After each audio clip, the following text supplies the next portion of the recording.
এই হরিনাম করিলে সকল পাপ মুক্তি হয় মা। হরিনাম করিলে ত্রিতাপ জ্বালা থেকে মুক্তি পাওয়া যায়। হরিনাম করিলে অন্তরে মনে শান্তি পাওয়া যায় গো। দেখবেন আমরা তো কলিহত জীব, আমরা তো মায়াবদ্ধ জীব, আমরা মায়াবদ্ধ জীব, সংসারবদ্ধ জীব।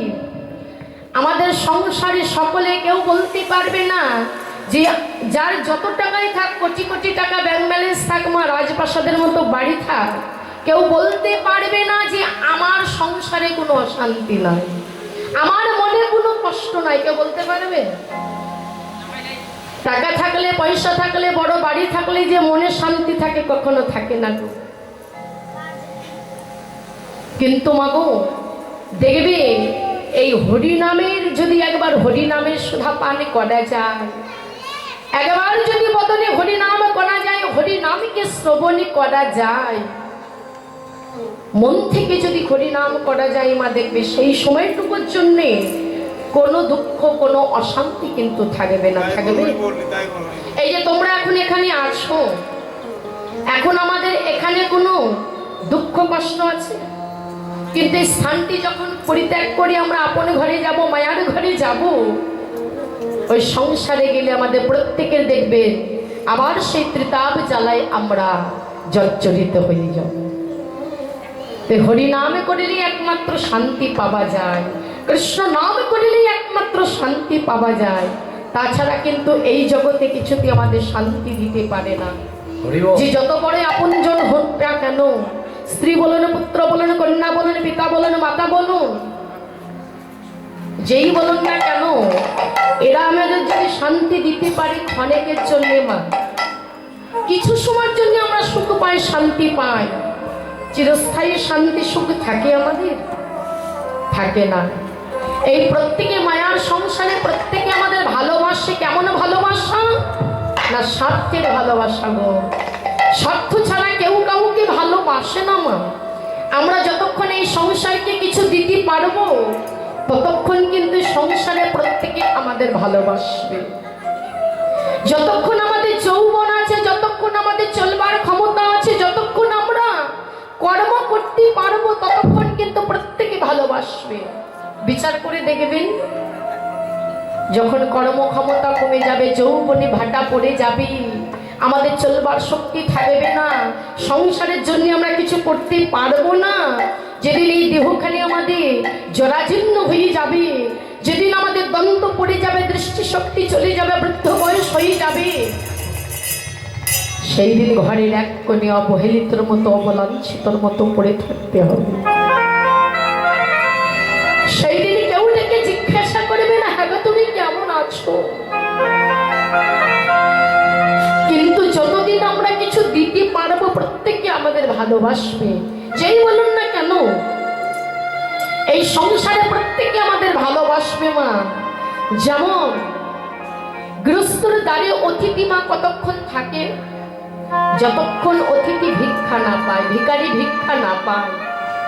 যখন ভিখারি ভিক্ষা পেয়ে যায় মা, সেই ভিখারিকে সেই দ্বারে দাঁড়িয়ে থাকে, সেই দ্বার ছেড়ে অন্য দ্বারে গিয়ে দাঁড়ায়।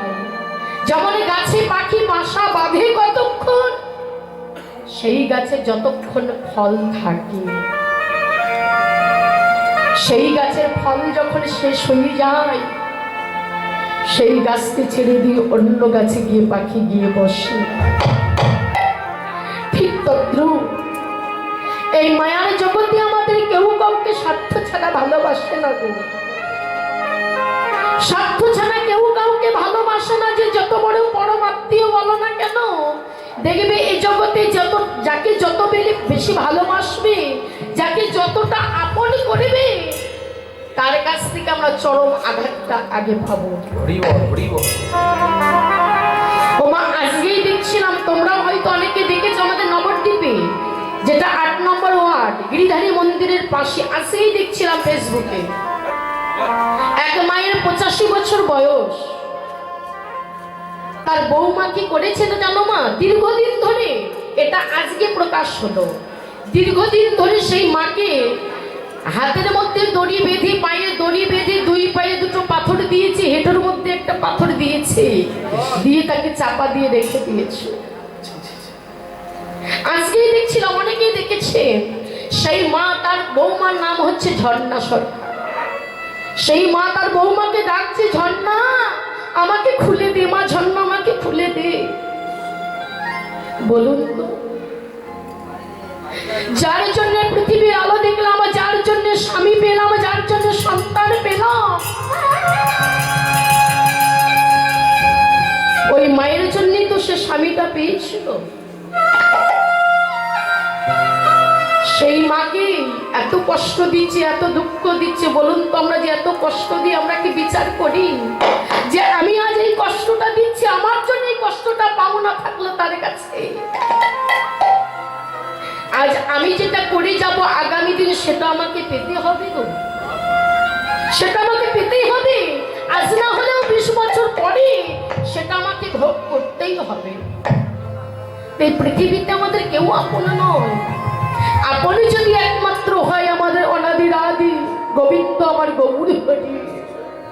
যদি গৌর চরণে ভজনা করা যায়, তার চরণ আশ্রয় করা যায়, দেখবেন আমাদের আর কোনো দুঃখ থাকবে না, কষ্ট থাকবে না। আমার দুঃখ আসবে, কষ্ট আসবে, কেননা ভগবানকে পাওয়া তো মুখের কথা নয়, ভগবানকে পাওয়া তো অল্প ভাগ্যের কথা নয়। ভগবানকে পেতে গেলে দুঃখ পেতে হয়, কষ্ট পেতে হয়। তো মাগো, ভগবান তো ভক্তকে পরীক্ষা করে, কষ্টি পাথরে যাচাই করে নেয় যে সে প্রকৃত আমার ভক্ত কিনা। যদি ভক্ত পরীক্ষায় পাশ করতে পারে, ভগবান সেই ভক্তের কাছে এসে বাধা পড়ে। এই মায়ার সংসারে আমাদের কেউ কারো নয়, সকলে আমাদের পর, সকলে আমাদের পর গো। তাই বললেন, কবির ভাষায় বলে, ওরে মা কার জন্য কাঁদছো, কার জন্য এত দুঃখ পাচ্ছ? এই জগতে আমাদের কেউ কারো নয়, কার জন্য কাঁদছ? কবির ভাষায় বলে, ওরে মন কারে লাগে গা কাঁদে রে মন,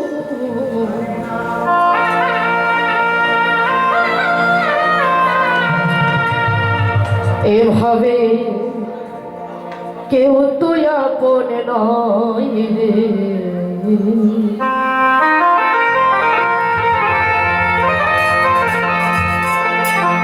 আমাদের কেউ তো কারো নয় রে,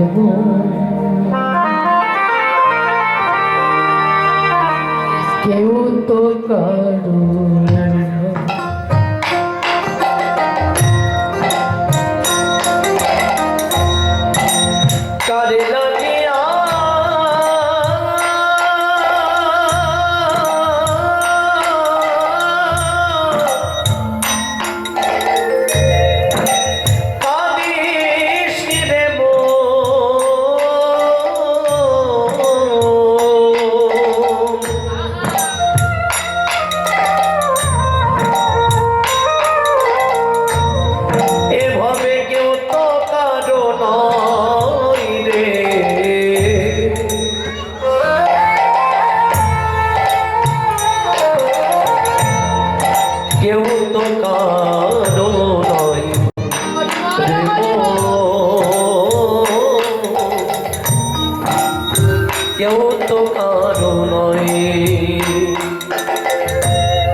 বাসনা পথের পরে চলে